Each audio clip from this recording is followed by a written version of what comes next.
What's up, internet? This is Real Phil's coming at you. I just wanted to talk about some of the more controversial mechanics in Street Fighter 6. This is the day before the game comes out. My teeth is hurting or whatever, but that's fine. Let's just get straight into it. So, the first thing that I want to talk about drive impact. So, I've been seeing a lot of people say, for example, drive impact is only going to affect bad players. If you don't like drive impact, you're a scrub. All this other stupid shit. I even had a dude say play like a $500 money match. I'm not wasting that time on you, bro. You're broke. But anyway, so the first thing that I want to talk about regards to DI is just like the thing that people are saying that it's only going to affect low level players and that it's good for low level. I have to disagree with that for like a few simple reasons. Number one, new players do not like to block. Number two, learning offense is not easy starting out. And number three, both players have access to the mechanic. So what does this mean exactly? What this means is that at a low level, at the cost of you being able to escape a lot of situations that you would like possibly have to block otherwise, you're just going to have to sit there and try and wait out this DI, which you cannot react to. I mean, DI has a lot of counterplay, let's be honest. You can jump it, you can throw it, you can parry it. You can also do 3 hits. You can beat it with a super. You can do it with like certain buffers. You can counter DI it. You can also reversal it if they do it in a block string. It has a lot of counterplay. I'm not debating that. But my concern is that at a low level, it's going to make the game more unfun for players that aren't as good at the game, because now you're not going to be able to play it. So, if that's my concern for low level, then what are my other concerns with DI? My other concerns with DI is like it is a game warping mechanic, regardless of the fact that it's reactable. It's going to affect all levels of play, in my opinion. So let me tell you why. As a mid-level player, right, you will have better information and better knowledge of the game. But at the end of the day, you're still going to have to devote a lot of effort to countering a potential DI and always be ready for that, which is going to slow the game down. And in the beta, for me personally, I mean, I know the footage on the screen is of like my gold Chun, but I was placed diamond with Guile, and then Chun, I didn't bother learning the frame trap at the time. But a lot of my gameplay, compared to a regular Street Fighter game like Street Fighter 4 or whatever, even Street Fighter 5 in some aspects, was more geared toward countering DI than I would have liked it to be. And yes, part of it is unfamiliarity with the mechanic, but that's like a small part of it, because you have to think about the fact that a lot of the times when you're using DI, if you're going to be hit by it and you were prepared for it, it's going to be because you used the normal that wasn't special cancelable. So at a mid-level, a lot of these players are going to be spamming DI. I just got hit by one, by the Ryu, like shown in the footage on screen. But a lot of these players are going to be basically spamming DI or whatever at a mid-level to try and get out of situations, because defense is a very undervalued skill at many skill levels. I would say at the majority these days. So instead of them actually trying to handle these situations in a manner that you could argue is more appropriate because of the risks attached to DI, a lot of mid-level players are just going to try and DI the more situation you would like, and that's going to be very boring for a lot of the player base to deal with. Objectively, that isn't going to be fun to deal with. We all do not like when people just keep doing cheese or whatever else, and you've shown that you know how to deal with it. It's a very frustrating experience for many players. I'm one of those players as well. But if we go past all that and we go to the holy grail, the promised land of good Street Fighter play, we have to look at high level. And how is this going to affect high level?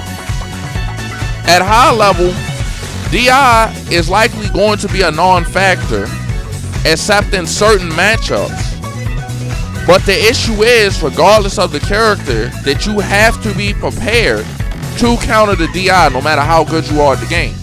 So let me give you a good example. Daigo said that he doesn't plan on playing Guile in this game, and he hoped the Guile isn't top tier.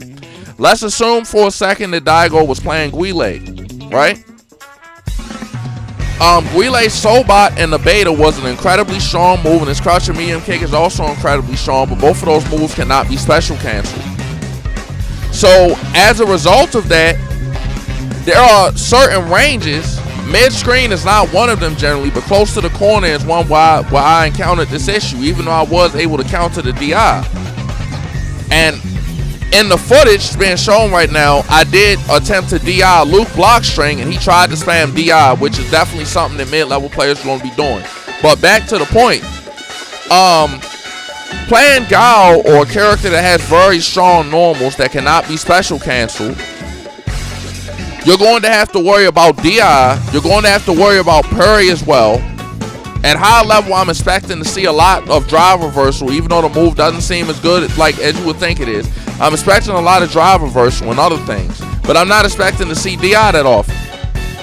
The fact that DI is not going to be used often is what's going to make it a viable and strong tool, especially in certain matchups.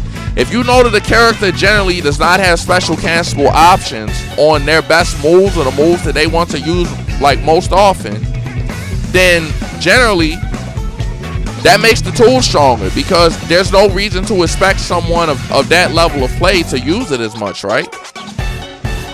So you have to keep that in mind, and you also have to keep in mind that besides the fact that DI works the way it does and loses the super, that automatically adds a lot of stuff to the person's mental stack.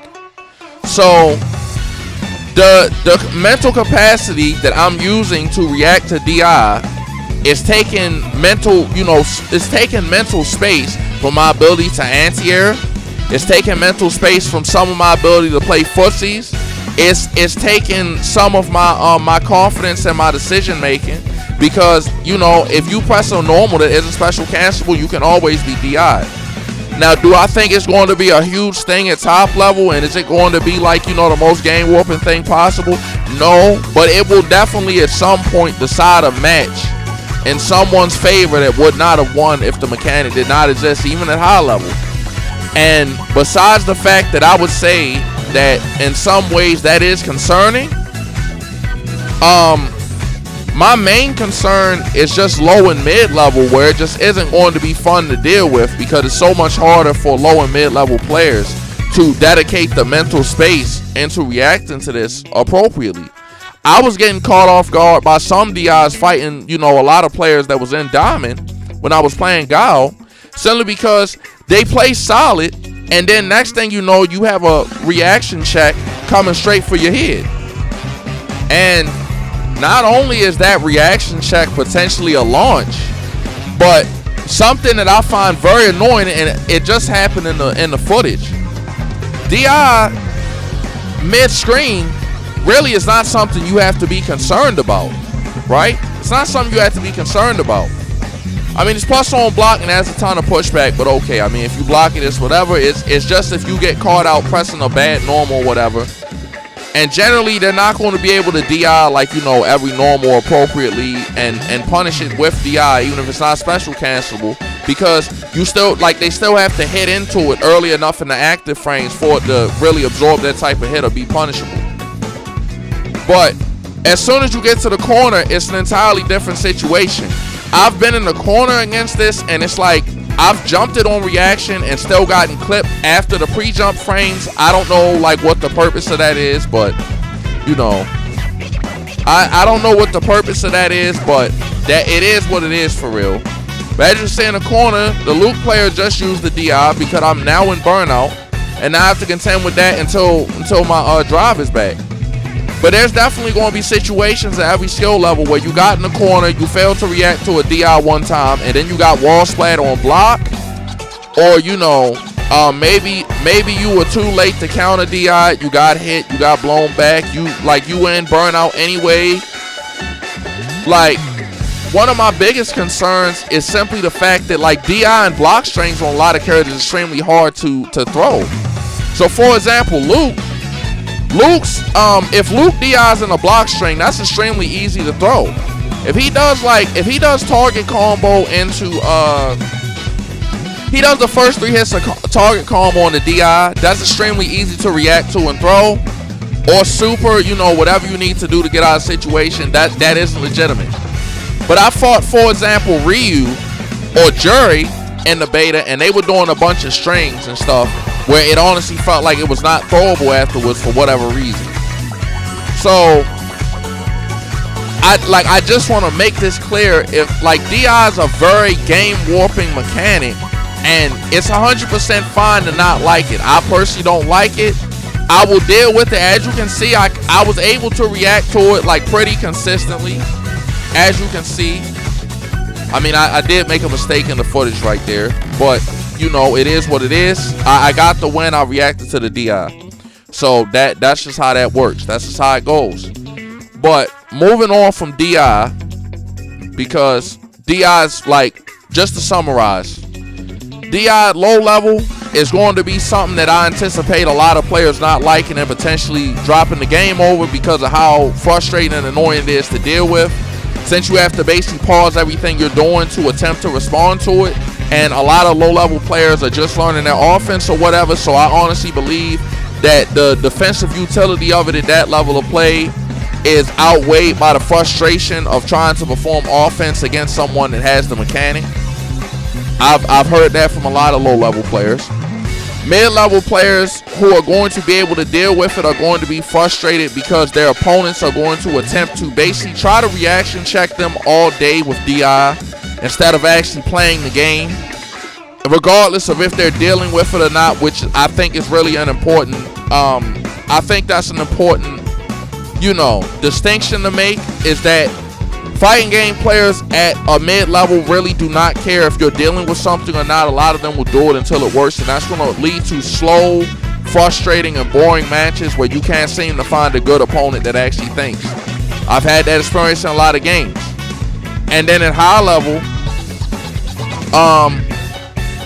it's going to be much less of a consideration. But even given the fact that it's less of a consideration, it's still going to be there and exist as something that even the best players in the world have to devote some level of mental stack to, unless some type of OS is found or something like that, which could be possible, but it's yet to be seen. And to be honest, if you want my actual opinion on it, I would actually like for DI to be nerfed. Not nerfs like, you know, in startup or anything. I would like for DI to, if you get your DI countered by basically anything, to take 3 bars off you flat.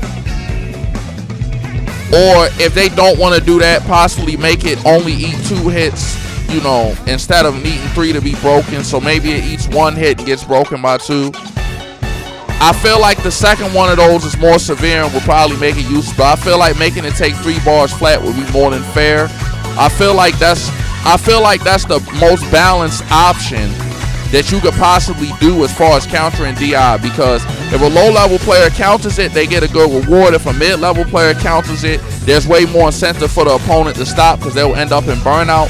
And taking 3 bars at a high level in some ways will actually strengthen the mental game, because at a high level you'll be thinking, I know that I've done this situation 10, 20 times, but why the hell would they consider doing that? And that's often how you get hit.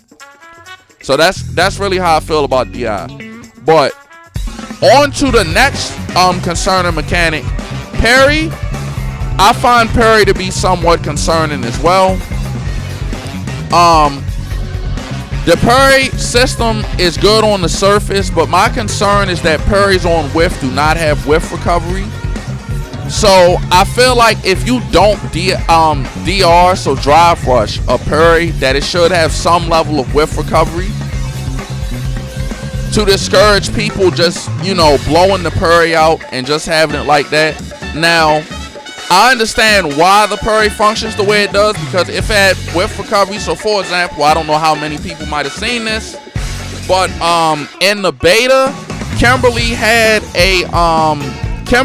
a setup where she could flip you out into a drive impact, and it was essentially an unblockable. And we found out that the counterplay to that was to parry it, or some people were also saying that you could just return to neutral and not hold back, and you could DI because you want to be, you know, whatever, for whatever reason that would allow you to DI. So if the parry had whiff recovery, that would very much strengthen that setup. But that setup is already like in a situation where if you want to throw them as Kimberly and they did the parry accepting it, they're all expecting it. They're already in a mix-up. So that really would not make that much of a difference, I don't think. But I do believe that parry should be looked at in some way.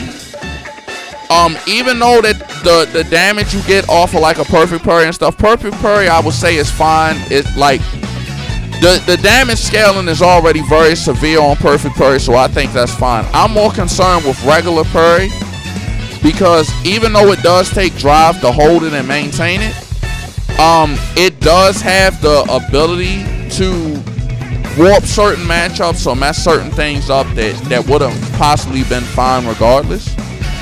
So I also think that should be looked into. And the last concern that I have as far as the actual like gameplay loop of the game, because we already know that throw loops were removed in the actual game release, so we know that those are mostly gone. That's for one. And we also know that there were definitely some other changes to a few other things. My biggest concern with Drive Rush, because that's what it is, I think Drive Rush is fine by itself, but my big concern with Drive Rush is I don't think personally that it makes sense for the amount of overheads that you can, like, that people Drive Rush into to be plus on block because of the Drive Rush.